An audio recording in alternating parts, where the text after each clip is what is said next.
Good morning and welcome back to Hopeless Optimistic. Um, Took a day off yesterday for a little relax and recharge, and I am back with you today to catch reading. Um, the vibration that I got this morning was like, um, I'm into everything, like in a positive way. Like there are so many possibilities and options out there. So let's just kind of dial this in a little bit. I'm using this morning to start off with, we've got the Seasons of the Witch deck for uh, just a general feel. And I also want to do this, just cleanse our space. I've already been meditating and sort of clearing out around here in general. So we want this always to be a welcoming space for all of the good vibes and positive energy.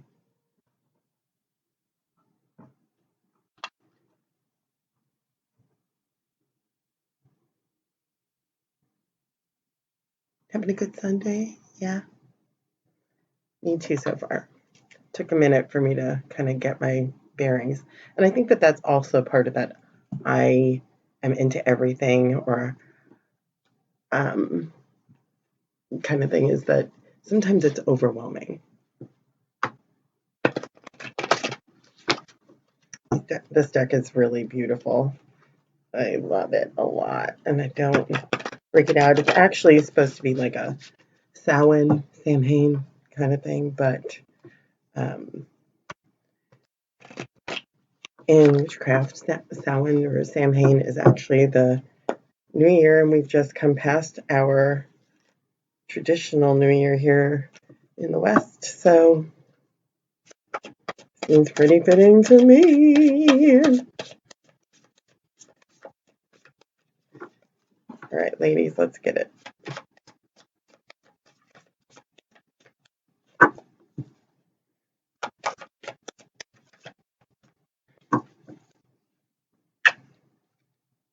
Wake up, loves.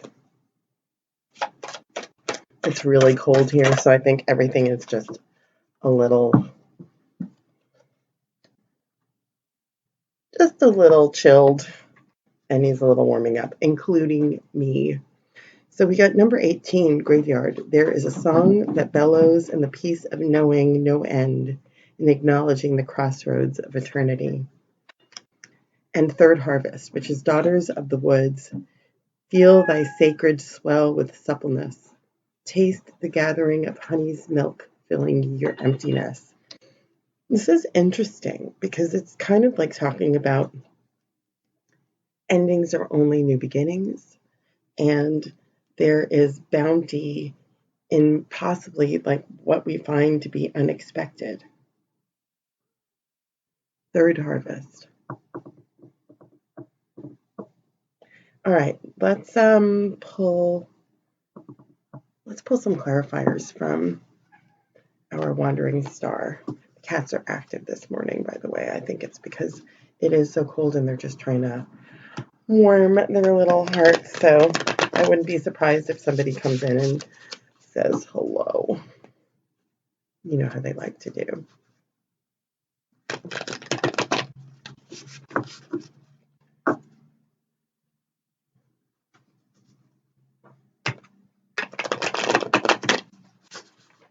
Ooh, that was a really interesting little shuffle there.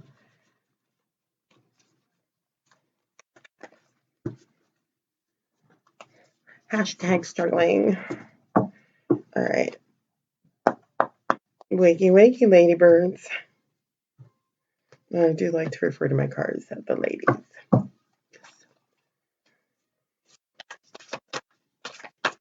We had a couple of jumpers there. Let's see.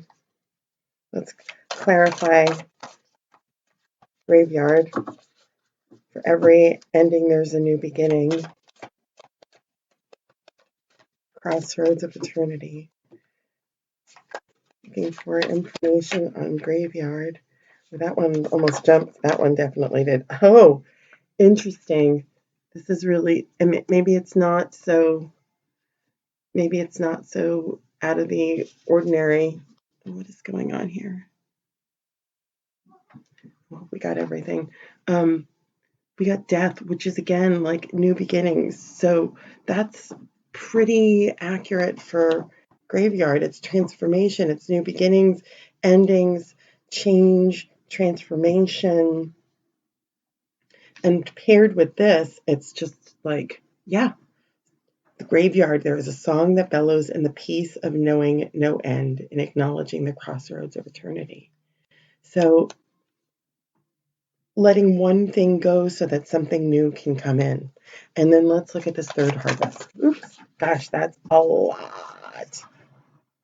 Stand by because some flew overboard. Actually, a couple flew overboard. And I don't know if I'm going to take all of these. Let's just be honest. Because this is 1, 2, 3, 4, 5, 6, 7 cards. Yeah, no, we're talking about third harvest here, my loves. And I know what I noted in that little fly out. So if any of those come back, it's like double down on that message. I feel like these weren't right either. Stand by. There's just a lot of activity. Ooh, okay. Cool. All right. These guys are clear, and I already see cards that we had previously. So, tower moment. And you should not fear the tower. Do not fear the tower. The tower is telling you that it's time to get shaken up and releasing things so that you can make space for new. And it's just a moment of clarity, right? And how that, let's keep going with these. So we've got reverse 2 of Pentacles, which is things being out of balance. And the reverse Page of Cups, which is like things not necessarily being fun. And I had the reverse Page of Cups the other day in the reading, and it seems like this is just a time to work. I mean, like, that's okay. It's okay to have this time to work. Let's double in and get some words of wisdom from our lovely Sacred Hags Oracle.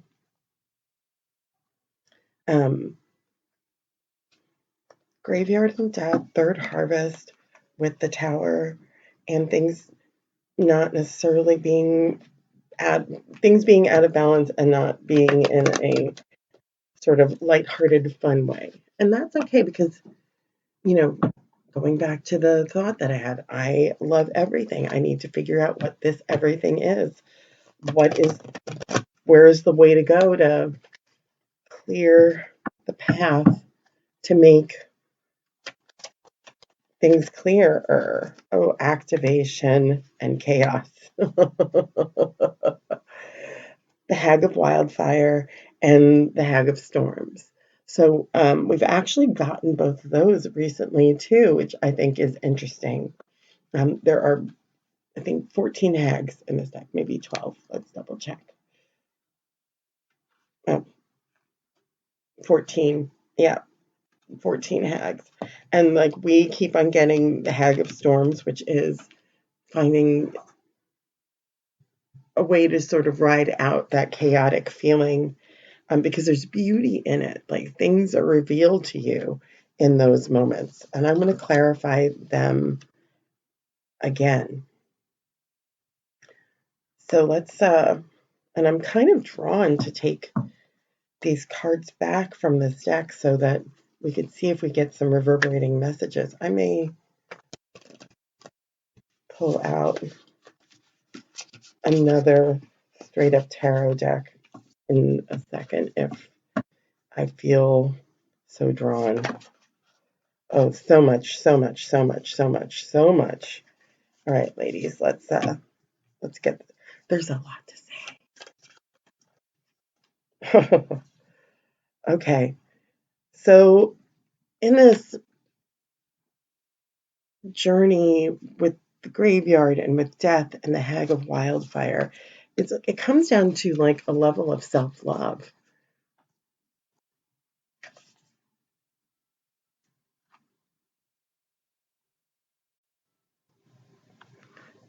So with this hag of wildfire and the graveyard and the death, and now this beautiful Two of Cups energy, like it's about like taking care of self in the midst of all of this. Yes, there is transformation. There's something that you need to activate within yourself so that you can actually, you need to draw on your self love at this point. You need to draw in. Let's see if we can get some more information about this. Gosh, everybody's out of whack. And there's, these guys have been flipped in here and I never flip my cards. But I'm going to flip them back over and we're going to kind of go in. And I noted who they were. Don't you worry. If they come back in, we'll know exactly who they are. All right. Yeah. It's Reverse Hermit and Queen of Pentacles, okay? So it's about coming out of shell, again, back to activation, loving yourself, and drawing on your wisdom, your charm, your grace, your wisdom, your inner wisdom. And then let's dig in here onto our beautiful third harvest, tower moment, reverse Two of Pentacles, Page of Cups.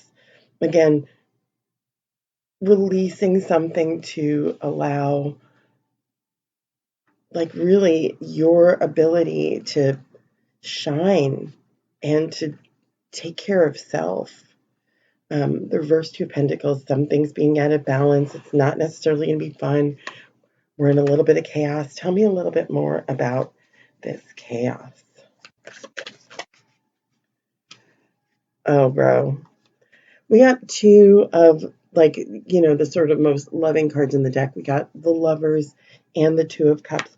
But I feel like this is really about self-love. This isn't about somebody else. This is about your duality.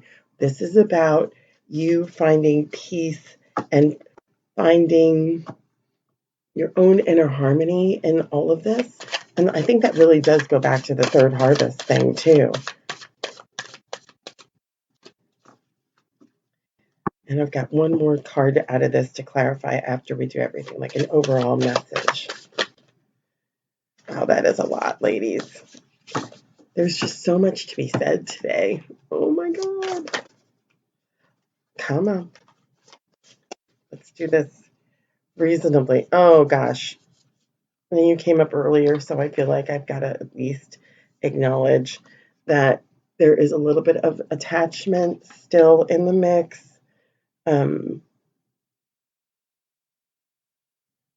Sort of use your intellect and your curiosity to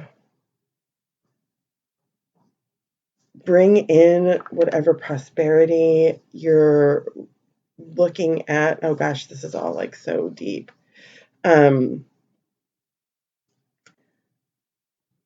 There is a little bit beneath the surface that you're not really addressing.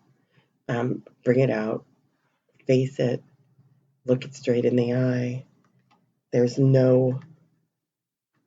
really is no fear for you in this.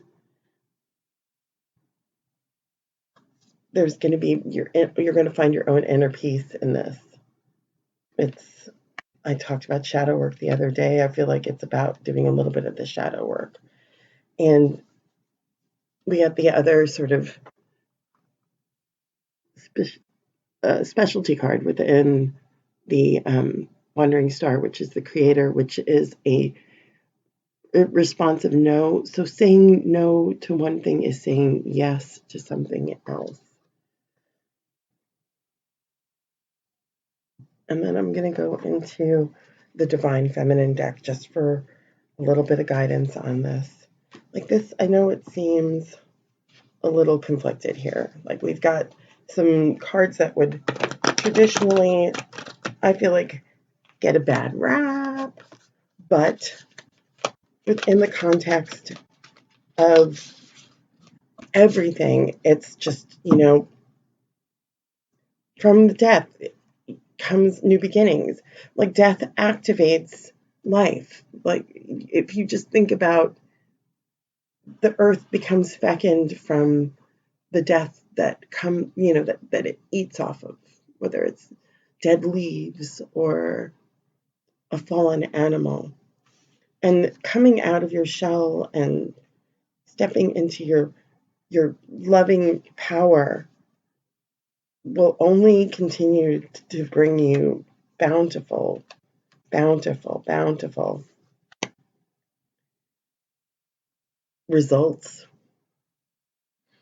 And that plays directly into third harvest. And yeah, there's going to be a shift and a change, and things are going to feel out of balance and not be so much fun. But what gets you through the chaos is self love. And then we have this entire line about attachments and um, finding strength in your own intellect and curiosity, and knowing that there are benefits to things that you've invested in coming your way. It's just below the surface, but your harmony and your resilience will pull you through. And that saying no to one thing is saying yes to something else. All right. And then from the Divine Feminine deck, we've got two. We've got Thekla, the prophetess of true power. I call my power back from all times and all places. I am my own. Yeah, boo, you are. And then Fatima, the mother of Imams. Love is my lineage and gratitude is my religion. It sure is. Sure is. So live in that space. Like you have this power, this innate power to get through whatever it is that might be causing this chaos, and the strength to be in this space. Oh, I don't even know that it's recording. Be in the space of your own true power. I say it again. Life gives you what you put into it, and true beauty does arise from dirt, death, and shit. Well, I am sending you so much love today and every day, and so much gratitude, just like the mother imams. And I have to point out, because she is one of my favorites, on the bottom side of the Divine Feminine deck is Sarah Lakali, and she is the queen of the outsiders. I have arrived. I am where I will always be, in love. So I am in love with you. Thank you so much for tuning in. Namaste.